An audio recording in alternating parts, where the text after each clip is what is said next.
Olá, queridos amigos e irmãos, ao Senhor toda a honra e toda a glória. Eu sou o pastor Silvio César e mais uma vez, com muita alegria, estamos aqui juntos para um tempo de reflexão, estudo da Palavra de Deus.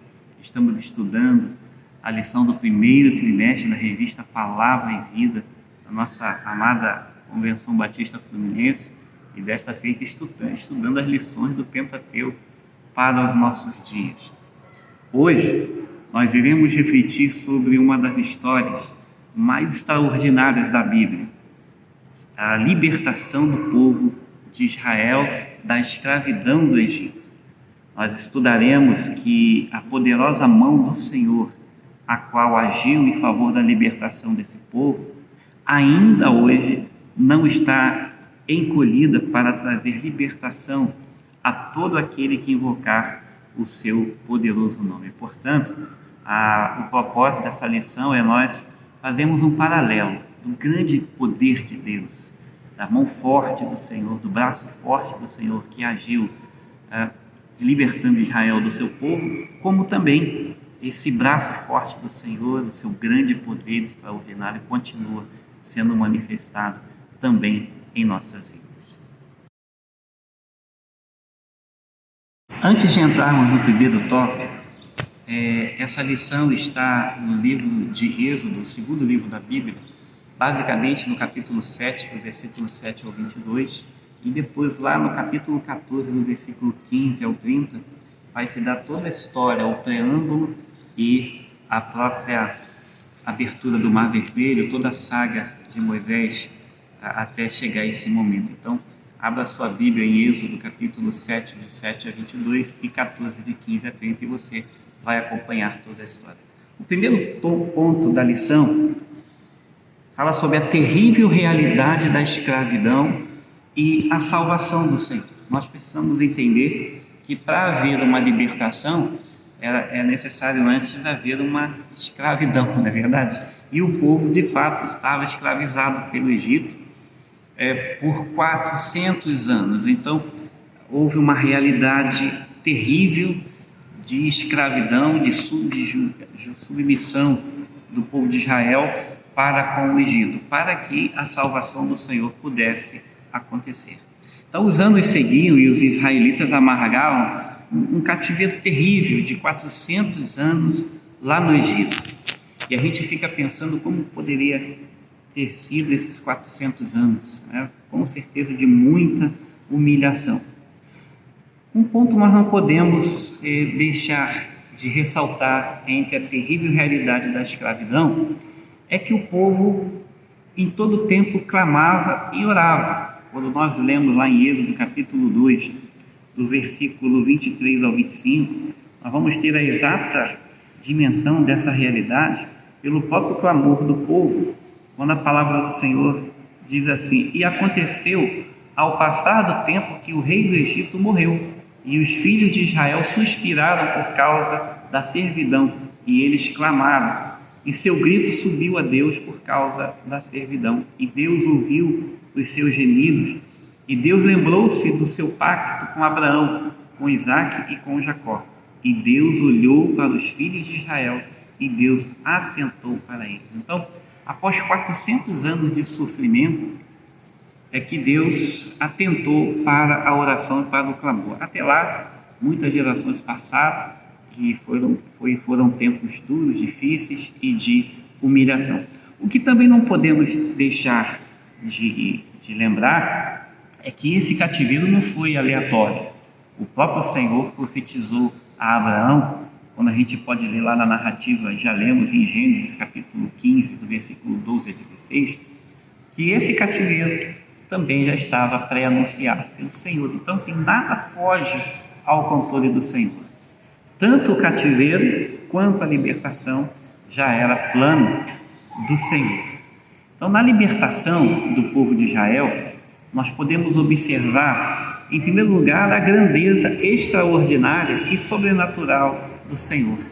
O grande projeto de Deus era resgatar um povo exclusivo para Ele, capaz de testemunhar a todas as nações que foi salvo da escravidão para a libertação, unicamente pelo seu poder. Essa libertação deveria ser profundamente marcante e deveria estar gravada na mente e no coração de todo Israel, de modo que todas as gerações de Israel futuras se lembrassem. Assim, quando qualquer israelita passasse por qualquer outra opressão ou provação, se recordaria desse acontecimento de que a salvação do Senhor veio sobre Israel. Portanto, a grande libertação de Israel da terra do Egito é um dos exemplos mais emblemáticos do poder de Deus.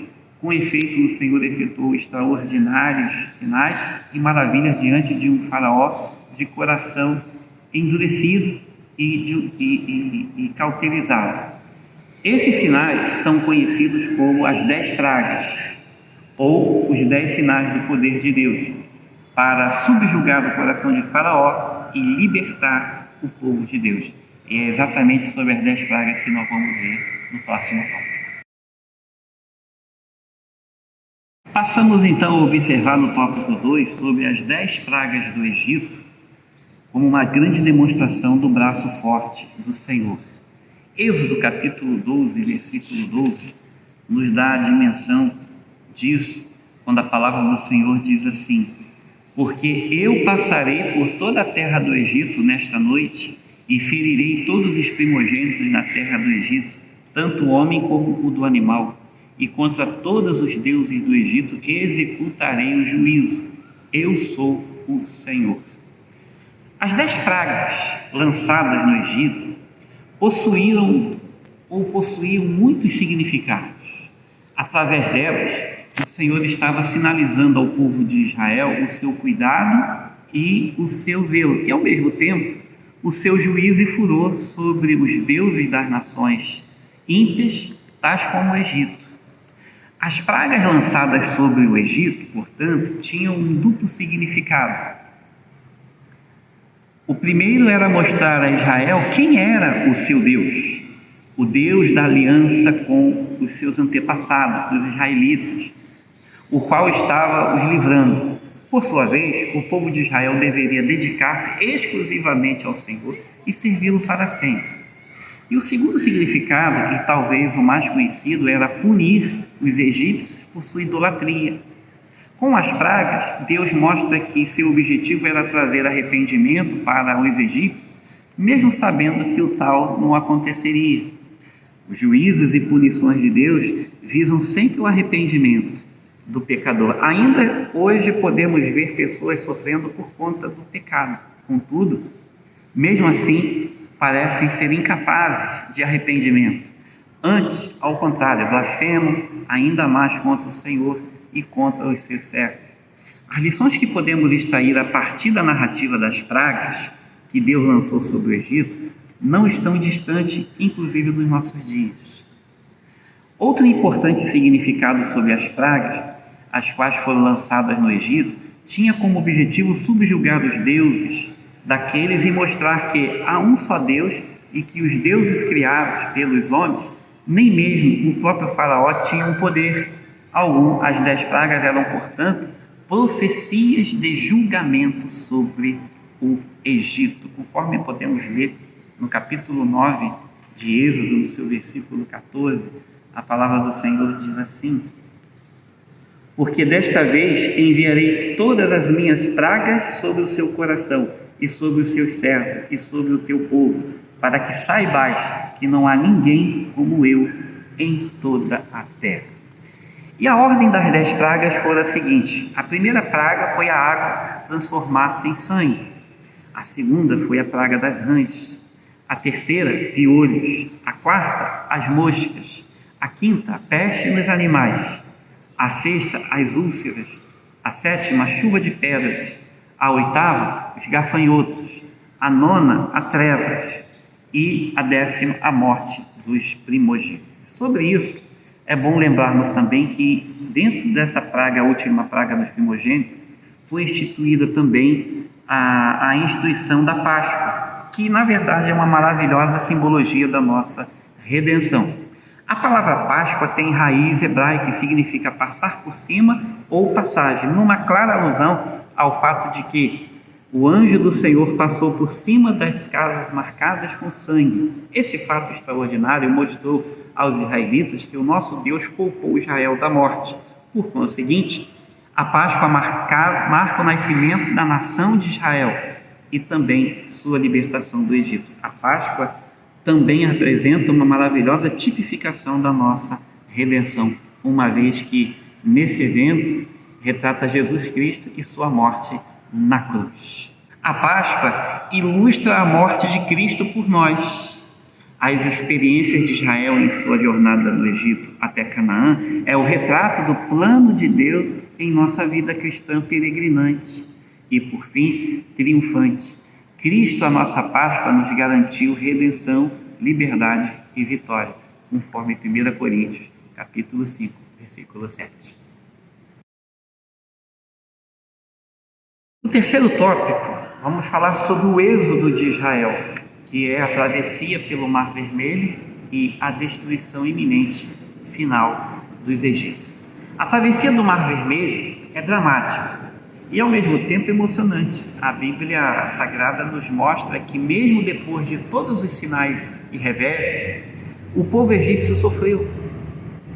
Faraó, obcecado em não reconhecer sua derrota e dos seus deuses, junta o seu exército e vai ao encontro de Israel, persegue Israel, vai ao seu encalço.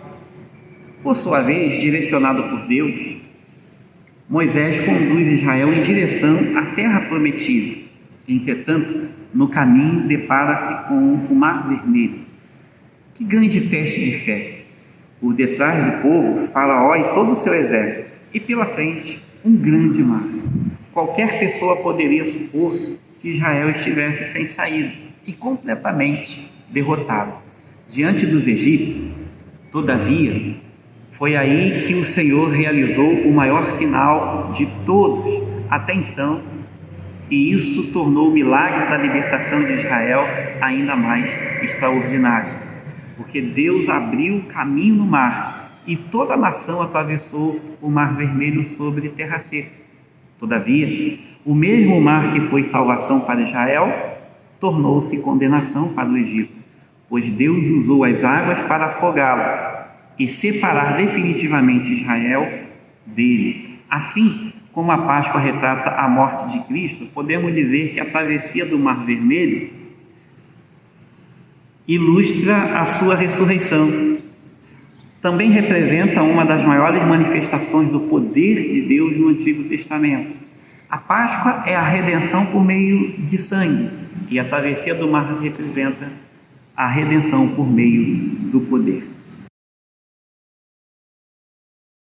Eu quero concluir da seguinte forma para que a gente possa pensar e colocar em prática alguns princípios. O primeiro princípio que a gente tira, a primeira lição que eu quero extrair é que Deus ouviu o clamor dos israelitas e começou a agir em seu favor a fim de libertá-los, até mesmo antes de entender o plano divino. Deus está trabalhando em nosso favor, mesmo em silêncio. Lembre-se, Ele é fiel em suas promessas. Não é porque Deus está aparentemente em silêncio que Ele não esteja trabalhando. O segundo ponto é que as 10 pragas do Egito são um chamado ao arrependimento e também uma manifestação do juízo de Deus sobre todos aqueles que têm o coração endurecido, que mantêm o coração cheio de orgulho ou mesmo confiam em falsos deuses. É a manifestação de que ninguém pode fazer as obras as quais só o Senhor pode fazer. A terceira lição é que a Páscoa é a verdadeira tipificação da nossa redenção por meio do sacrifício de Cristo. Jesus nos livra do pecado e da morte e nos liberta para sermos as pessoas que Deus quer que nós sejamos. O quarto ponto é que, ao ordenar que os israelitas observassem a Páscoa anualmente, Deus desejou que se lembrassem da sua fidelidade, vivessem em obediência e atentassem quanto à vinda do Messias. João 1, versículo 9, diz que Jesus é o nosso Cordeiro que tira o pecado do mundo. E por último, a travessia do Mar Vermelho é um exemplo da nossa união com Cristo. na morte da antiga vida e para a ressurreição em uma nova vida. Esse milagre mostra a nossa separação do mundo de pecado para uma vida redimida em Cristo Jesus. Que Deus nos abençoe e nos ajude. Amém.